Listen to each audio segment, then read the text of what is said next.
আগামী 2026-এর বিধানসভা নির্বাচনের জন্য এখনও 1 বছরেরও বেশি সময় বাকি, কিন্তু রবিবার থেকেই কার্যত ক্যানিং পশ্চিম বিধানসভায় ভোটের ঢাকে কাঠি পড়ল। এদিন ক্যানিং রায়বাঘিনী হাই স্কুল মাঠে রাজনৈতিক কর্মী সভা করে দলের কর্মীদের নির্বাচনে লড়াইয়ের বার্তা দিলেন দলের নেতৃত্বরা। উপস্থিত ছিলেন তৃণমূলের শ্রমিক সংগঠনের রাজ্য সভাপতি সাংসদ ঋতব্রত বন্দ্যোপাধ্যায়, জয়নগর লোকসভা কেন্দ্রের সাংসদ প্রতিমা মণ্ডল, রাজ্য তৃণমূলের সাধারণ সম্পাদক শওকত মোল্লা, ক্যানিং পশ্চিমের বিধায়ক পরেশরাম দাস সহ অন্যান্য নেতৃত্বরা। সেই মঞ্চেই বক্তব্য রাখার সময় ক্যানিং পশ্চিমের বিধায়ক দলের কর্মীদেরকে উজ্জীবিত করতে নগদ অর্থ পুরস্কারের কথা ঘোষণা করেন। আগামী 26-এর বিধানসভায় ক্যানিং পশ্চিম কেন্দ্রের জয়ের ব্যবধানের লক্ষ্যমাত্রা 1 লক্ষ ভোটের বলে ঘোষণা করেন তিনি। আর এই লক্ষ্যমাত্রা পূরণ করতে যে অঞ্চলের ভোটার সংখ্যার ভিত্তিতে যত বেশি লিড দেবে তাদেরকে আর্থিক পুরস্কার দেওয়া হবে বলে ঘোষণা করেন বিধায়ক। গত নির্বাচনে এই কেন্দ্র থেকে পরেশ প্রায় 36,000 ভোটে জয় পেয়েছিলেন। গত লোকসভা নির্বাচনে এই কেন্দ্রে তৃণমূল প্রার্থী প্রতিমা মণ্ডল জিতেছিলেন প্রায় 70,000-এরও বেশি ভোটে।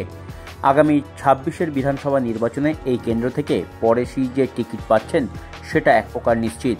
আর তাই এদিন মঞ্চে বক্তব্য রাখতে গিয়ে তিনি 1 লক্ষ ভোটে জয়ের লক্ষ্যমাত্রা নির্ধারণ করে দেন কর্মীদের উদ্দেশ্যে।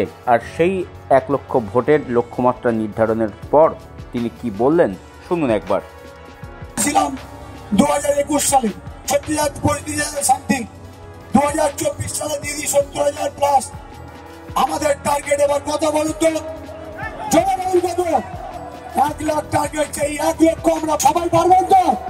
আমাদের 1 লক্ষ টার্গেট। এবং আমি আপনাদের বলবো, আমার 11টা অঞ্চলের মধ্যে যে অঞ্চল ভোটার লিস্ট অনুযায়ী, ভোটার সংখ্যা অনুযায়ী যে অঞ্চল প্রথম লিড দেবে সেই অঞ্চলকে আমরা 1 লক্ষ টাকার পুরস্কৃত করবো।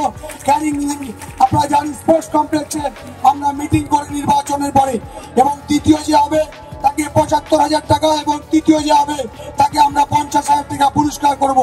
এবং এই যে টোটাল বুথ, এই অঞ্চল 11টা অঞ্চলের মধ্যে যত বুথ থাকবে সেই বুথের মধ্যে সব থেকে ভোটার লিস্ট অনুযায়ী সেরা লিড যে বুথ দেবে সেই বুথের বুথ সভাপতি এবং সেই বুথের পঞ্চায়েতের সদস্য বা সদস্য তাকে সেই দিন সেই দ্বারা নির্বাচনে সেই দিন আমরা দাঁড়িয়ে থেকে টেকনাখালী কলেজে ওইখানটায় পুরস্কৃত করব। সেই বুথ কমিটির সভাপতি এবং বুথের মেম্বারকে 50,000 টাকা আমরা পুরস্কৃত করব। আমরা আগামী দিন আমাদের মহিলা কর্মী, যুব কর্মী, যুব প্রবীণ নবীন সবাই একত্রিত করে ক্যানিং পশ্চিমকে এগিয়ে নিয়ে যাব। আর্থিক পুরস্কার পরেশ যে ঘোষণা করেছেন তা নিয়ে ইতিমধ্যেই বিতর্ক দানা বেঁধেছে। যদিও পরেশ সেই বিতর্ককে পাত্তা দিতে নারাজ। তিনি কোথা থেকে এই টাকা পাচ্ছেন সেই প্রশ্ন যখন বিরোধীরা তুলছেন, তখন পরেশ সাফ জানিয়ে দিয়েছেন তিনি বিধানসভা থেকে বিধায়ক হিসেবে যে ভাতা পান সেই ভাতার টাকা তিনি এলাকার দুস্থ ছেলেমেয়েদের পড়াশোনার জন্য যেমন ব্যয় করেন, তেমনি গরিব অসহায় মানুষদেরকে ঔষধপত্রও কিনে দেন।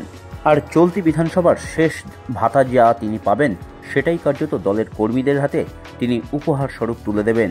দলের কর্মীদেরকে চাঙ্গা করতেই কার্যত এই ঘোষণা তিনি করেছেন বলে জানান পরেশ। তিনি কি বললেন শুনুন। যে অঞ্চল সব থেকে বেশি লিড দেবে তাকে আর্থিক পুরস্কার দেবেন বলে ঘোষণা করেছেন, এটা কেন?